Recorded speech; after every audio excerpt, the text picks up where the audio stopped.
everybody. Welcome to another Record Time. It's been a while, but we're back. Back with a new season for 2023. Hopefully we can be more consistent going forward. So wanted to talk today about a concept of factory sealed albums, still sealed records, and why people would ever want to collect such things and not open them, right? It doesn't make sense. And albums were made to be played. Why would anybody own an album that's completely sealed from the factory and never play it? It doesn't make any sense, does it? So with that in mind, I want to go through about a dozen factory sealed albums that I've collected over the years, over the past 40 years or 50 years, I guess, and and kind of explain a little bit like how I acquired them and why don't I open them? Maybe I should. I don't know. Let's talk about it. So, first album goes back to 1977, and this is Leonard Skinner, Street Survivors. I'm trying to show you this without any glare here from the light. So this came out in 1977. Leonard Skinner, tragically, about a week after or less after this album was released, there was a tragic plane crash, and several members of the band died in that plane crash, and the rest were very, very severely injured. But this album just released, and this cover of them with flames, kind of engulfed in flames around them, the record company immediately decided to pull these and change the album cover to a little bit more mundane, group photo, as you can see right here on the back. So, I was a teenager at the time when I had heard they were pulling the album. I thought, well, maybe I could run out and buy a copy of it, of the original LP cover, and never open it. That was kind of my idea. I don't know, morally, maybe it wasn't like my most shining moment that I felt like I could cash in on something like this. But as you can see, I never sold it, and I never opened it too. It's kind of worn a little bit over the years. I come to realize that I needed a protective covering over it, because a lot of times these seams will break, and you can see like there's a little bit of the cover unfortunately exposed here, so a little bit of damage to the shrink wrap, but for all intents and purposes it's still sealed. Now again, I never opened it. Why? I was never a huge Leonard Skinner fan to begin with, so I didn't have like a strong urge to listen to this album anyway. So yeah, that's number one. I think I'm justified maybe in not opening that.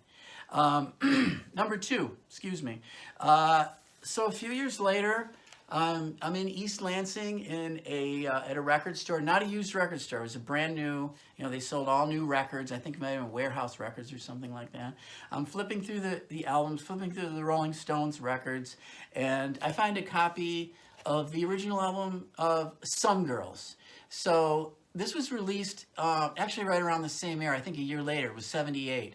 And then this was like 3 years after that. Maybe it was 81. I'm in this record store and I see this album, which was also changed. And this was the original album, brand new, and it's shrink wrap, just like sitting on the rack. They changed this album cover for a very different reason. The Stones had put pictures of kind of famous women on here, like Raquel Welch and Lucille Ball, and mysteriously, never got their permission to use their likeness on there. So they had to immediately change the album cover. This was the original one, and just a few years after its release, I find it, on the rack with the shrink wrap on it. I said, well, let me buy it, because an opened copy of this wasn't, it's not very rare. I mean, this is the Rolling Stones. They sold, millions out of the gate, probably. But to have a sealed copy of this one, yeah, it's pretty rare. And I own a copy of this already. So I feel justified in not opening it, right? Because I have a wonderful copy of it opened already. So that's number two. Number three is also a Rolling Stones album. This was again a few years later than that. I think this was like the mid 80s or something like that. This record was 10 years old at the time. Metamorphosis. And again, it's not the best Rolling Stone album. It's actually kind of a collection of, tunes that didn't make it on albums and B-sides and things like that.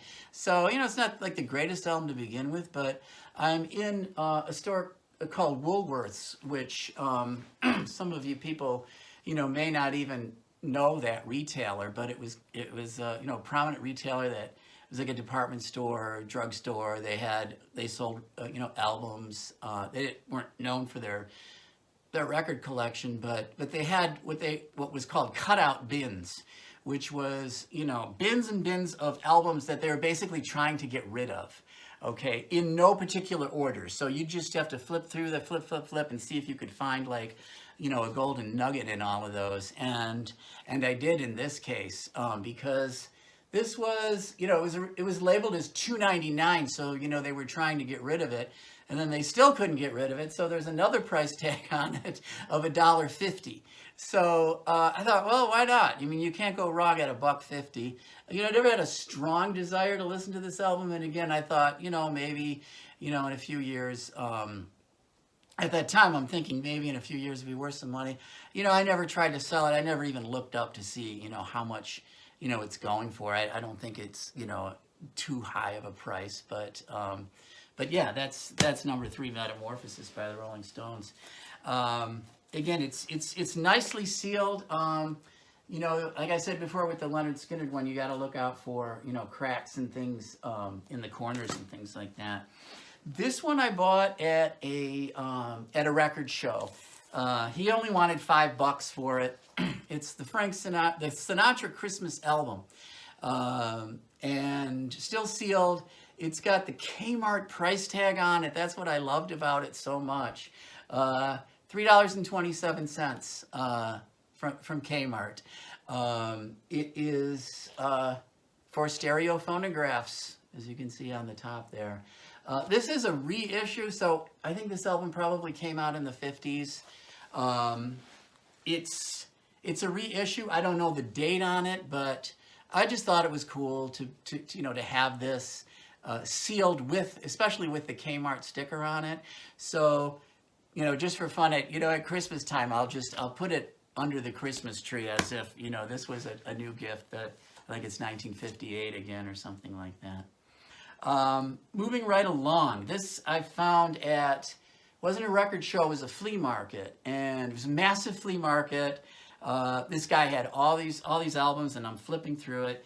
And again, I'd never pay any decent sum of money for a sealed record or anything like that, unless I really wanted it and I wanted to open and play it. But this guy had a really good collection. I bought a bunch of stuff from him, and he gave me a nice cut on the total price when I was done. But again, going back to the Kmart sticker, this is a copy of The Who, Odds and Sods. Again, didn't pay. I don't remember what I paid for it. It was with a group of other albums. But it wasn't, I thought the guy could have got a lot more for it. What's really cool about this, again, it's not only the Kmart sticker on there, but apparently this particular Kmart date stamped all their albums when they came in. And so we have the Kmart sticker, and we also have a date stamp on there that like somebody punched with a little, with an ink pad and a date stamp, November 23rd, 1974. So I just thought that was really cool. Again, I own a copy of this record. Okay, so I play it all the time. I love the album, and there's no reason for me, I think, to open it. I just like taking it out and looking at it once in a while. Okay, same guy, same flea market. Again, I just couldn't believe the stuff he had. Also had a copy of John Lennon Yoko Ono Double Fantasy. So I threw that into the bin too. And what's cool about this is that a lot of times collectors are interested in, what's the hype sticker on the album. So hype stickers, you've seen these. They're maybe little stickers that they've put on records to hype them. And you can see this one. It's a very early release because it has this sticker that says, contains the hit song Just Like Starting Over. Again, it was with a big bundle. This guy gave it to me, and all was well. So got another K-Mart sticker here, and this one is really the prize of all of these albums. Flipping through the records at a local record store that sells new and used records, and I'm flipping. I was like, wait a minute, what was that? Something didn't seem right. And I went back a few albums, and I found Tommy by The Who, and it was factory sealed. I couldn't believe it, and I was like, oh, what are they asking for this thing? And it was $20. And I was like, wait, this thing must be mispriced because, $20 to get a factory sealed Tommy by The Who. And I gotta say, now I'm becoming interested in these K-Mart stickers. With the K-Mart sticker, the cool thing about this is like, it didn't have a price on there. It was like C price chart, right? So for those of you old enough to remember, K-Mart would have, A, B, C, D, and then this was a 2-record set, so it was all the way up to H, right? And it would have all the prices on there and things like that. So at $20, I could not pass this up. I knew it was super old. One of the things you look for, when you are buying these sealed records is, does it have a barcode on the back, right? Because if it has a barcode, it's not from the 60s or 70s. This one does not have a barcode. In fact, and the reason why I absolutely knew I had to grab it is if you could look down here, it's on the Decca label.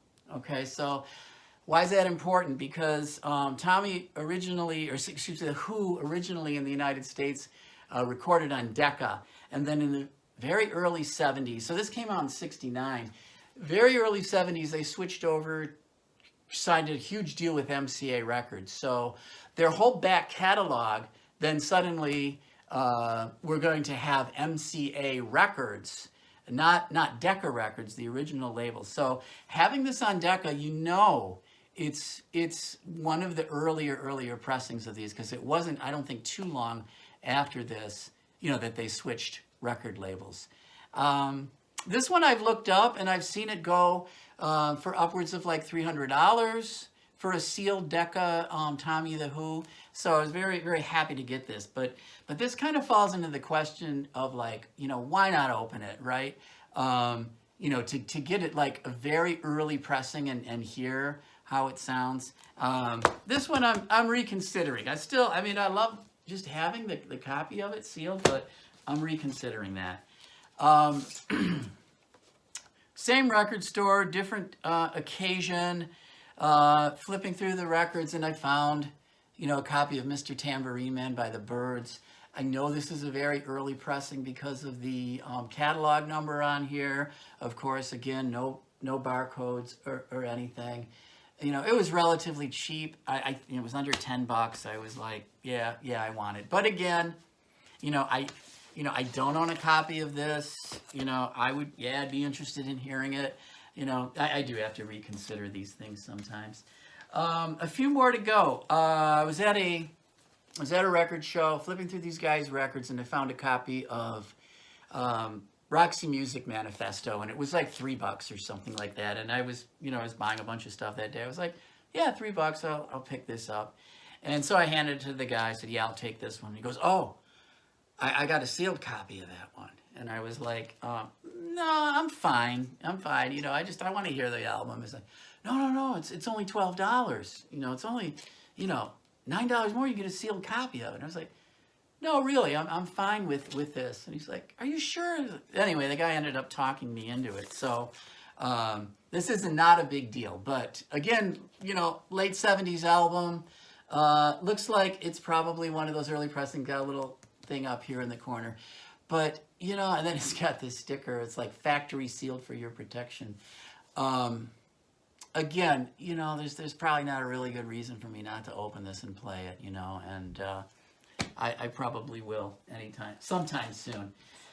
This a couple of oddities here. This one, it was like a book/media sale,